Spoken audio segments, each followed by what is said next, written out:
नमस्कार। स्वागत है आपका इंडिया गेट टीवी पर। मैं हूं अजय सेतिया।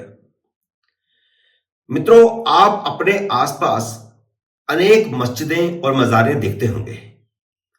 संसद भवन के 1000 मीटर की दूरी में कम से कम 2 दर्जन मस्जिदें और मज़ारें हैं। उनमें से कुछ सड़क के बीचों बीच हैं, बाकी सड़क के किनारे फुटपाथ घिरे हुए हैं। एक मस्जिद और मजार तो संसद भवन के गेट के सामने ही बनी हुई है। चुनाव आयोग के गेट पर मजार है, जिसे टीएन शेषन जैसे दबंग मुख्य चुनाव आयुक्त भी पूरा जोर लगाने के बावजूद नहीं हटवा पाए। रक्षा मंत्रालय के सामने वाले राउंड अबाउट पर कब्जा करके मस्जिद बना दी गई है। कनॉट प्लेस में प्राचीन हनुमान मंदिर के सामने सड़क के पार मजार है। बंगला साहब गुरुद्वारा के सामने मजार है। इंडिया गेट के पास मानसिंह रोड पर मजार है।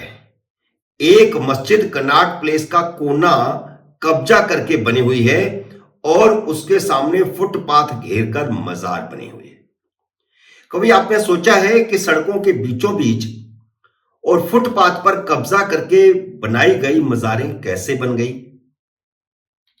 मजार वहां बनती है जहां किसी मुस्लिम फकीर को दफनाया जाए, उसके ऊपर मजार बनाई जाती है। लेकिन देश भर में करोड़ों मजारें बनी हुई हैं जिनके नीचे कोई मानव अवशेष ही नहीं है।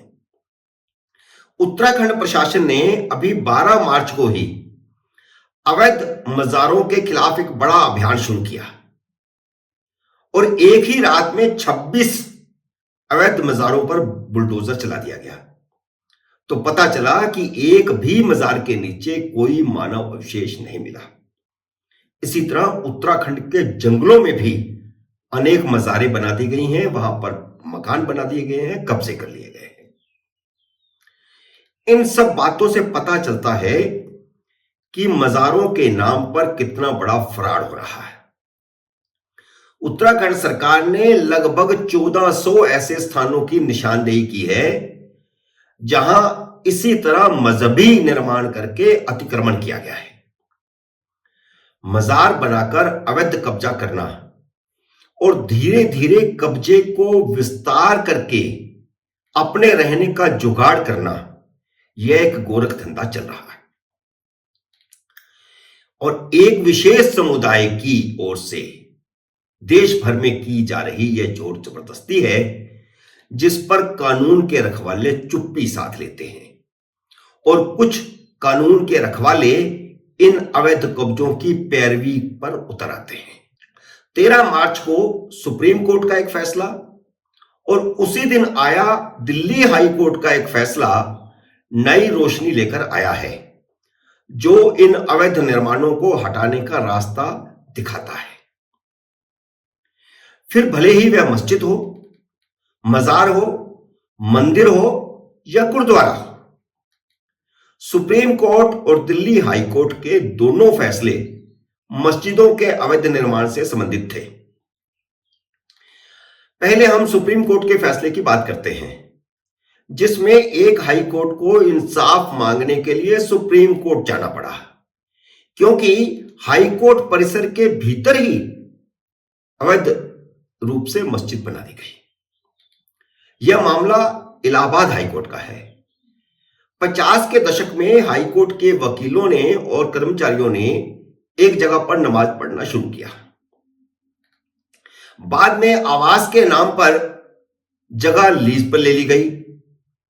2 बार लीज बढ़वाई भी गई और दोनों बार आवास बताया गया, मस्जिद नहीं बताया गया। आवास के नाम पर लीज मिली। 2002 में लीज खत्म हो गई, जिसे बढ़ाया नहीं गया, क्योंकि उस जमीन को हाईकोर्ट के सुपुर्द करना था, हाईकोर्ट का विस्तार करने के लिए। 2004 में सरकार ने यह जगह विस्तार के लिए हाईकोर्ट को दे दी। हाईकोर्ट बार बार जगह खाली करने के लिए कहता रहा, लेकिन जगह खाली नहीं की गई। हाई कोर्ट ने बाकायदा आदेश जारी करके जगह खाली करने को कहा, तो वक्फ मस्जिद हाई कोर्ट और उत्तर प्रदेश सुन्नी सेंट्रल वक्फ बोर्ड ने इलाहाबाद हाई कोर्ट के आदेश को सुप्रीम कोर्ट में चुनौती दे दी। सुप्रीम कोर्ट ने 2012 में ही हाई कोर्ट के फैसले पर मोहर लगा दी, लेकिन अखिलेश यादव की सरकार ने जगह खाली नहीं करवाई। हाई कोर्ट लाचार होकर रह गई। 2017 में योगी सरकार आई तो एक नई पीआईएल दाखिल की गई। उसी पर हाई कोर्ट ने 3 महीने में जगह खाली करने को कहा था। वक्फ मस्जिद हाई कोर्ट और उत्तर प्रदेश सुन्नी वक्फ बोर्ड इस आदेश को फिर सुप्रीम कोर्ट ले गए, जबकि सुप्रीम कोर्ट पहले ही फैसला कर चुकी थी। आप अंदाज लगा सकते हो कि राजनीतिक संरक्षण के चलते किस तरह हाई कोर्ट भी 18 साल से लाचार बनी हुई थी।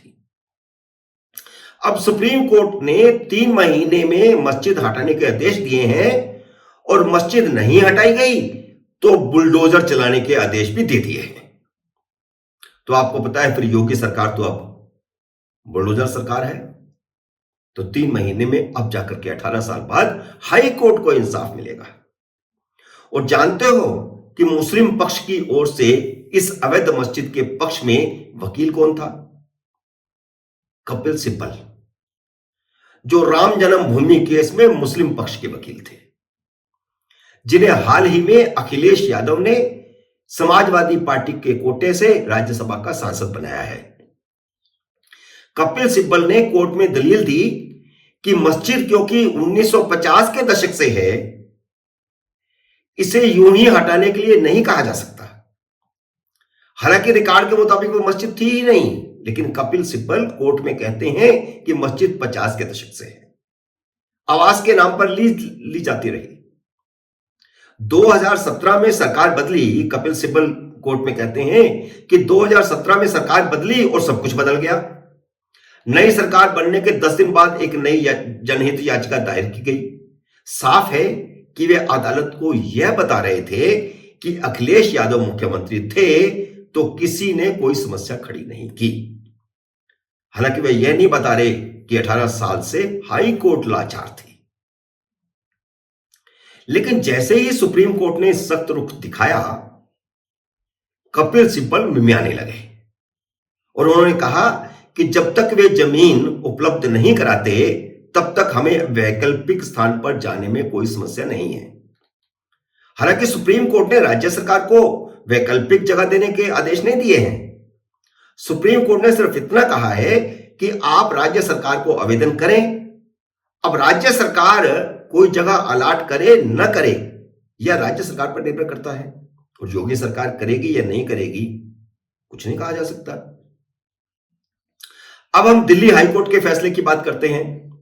दिल्ली हाईकोर्ट का फैसला इसलिए महत्वपूर्ण है कि इसे किसी धर्म विशेष की सीमा में नहीं बांटा गया। कोर्ट के सामने मामला इंडिया गेट के पास बनी मस्जिद जाब्तागंज के बगल की संपत्ति पर कब्जे का था, जहां बाकायदा घर बना लिया गया, बाथरूम बना लिया गया, किचन बना लिया गया। कोर्ट के आदेश पर इसे सील कर दिया गया था। मस्जिद के मौलवी जाहिर अहमद उस प्रॉपर्टी को डी सील करवाने के लिए कोर्ट में गए थे। कोर्ट ने सख्त टिप्पणी करते हुए कहा कि पुजारियों, पंडितों, इमामों और देखभाल करने वाले लोग अवैध और अनधिकृत तरीके से संपत्ति पर दावा करते हैं। पूजा स्थलों को आवासों में बदल दिया जाता है और परिसर की देखभाल करने वाले लोग ही उस पर कब्जा कर लेते हैं, जिसमें उनका परिवार, घरेलू नौकर और अन्य लोग शामिल हैं। यह कानून के खिलाफ है। इस तरह के अवैध मस्जिदों, मजारों के खिलाफ मुंबई हाई कोर्ट ने भी 2017 में एक फैसला दिया था। कर्नाटक हाई कोर्ट ने भी 2021 में एक फैसला दिया था। लेकिन अवैध कब्जे नहीं हट रहे। जब तक योगी जैसी सरकारें बुलडोजर नहीं चलाएंगी तब तक अवैध कब्जे नहीं हटेंगे। और कोर्टों ने तो अब आदेश देने शुरू कर दिए हैं। अब सरकारों और प्रशासन पर निर्भर है कि किस प्रकार सड़कें साफ करवाई जाए, फुटपाथ साफ करवाए जाए, जहां पर लोग चल सके। मित्रों, उम्मीद है मेरा यह विश्लेषण आपको पसंद आया होगा। इसे लाइक करिए, शेयर कीजिए और अगर आपने मेरे YouTube चैनल को सब्सक्राइब नहीं किया तो कृपया सब्सक्राइब कीजिए और घंटी का बटन भी दबाइए ताकि जैसे ही मेरा नया वीडियो आए आपको सूचना आए। मेरे नए वीडियो का करिए इंतजार। तब तक नमस्कार।